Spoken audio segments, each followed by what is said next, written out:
اللائحة بتاعت السنة اللي فاتت اللي الزمالك خصم منه 6 نقط بتقول ان اللي ما يروحش المباراة تمام يتخصم منه 3 نقط، وبعدين يتخصم منه 3 نقط اخر الموسم.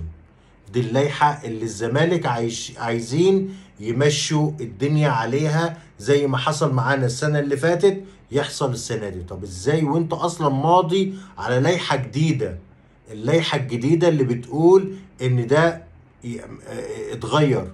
ليه اتغير؟ لان واضح ان رابطة الاندية كانت شايفة ان الزمالك يعني بينسحب كل سنة او كل شوية، كل سنة سنتين بينسحب، فقالت لك ايه، نغير اللائحة عشان خاطر الزمالك.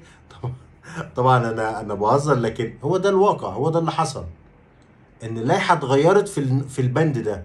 اللائحة الجديدة تخش على جوجل، تخش على لائحة رابطة الأندية، البند رقم 17، النقطة رقم 4 والنقطة رقم 7 و8، هم دول اللي بينصوا على تغيير اللوائح. واللائحة بتقول ايه في حالة الانسحاب، واللائحة بتقول ايه في حالة عدم حضور المباراة.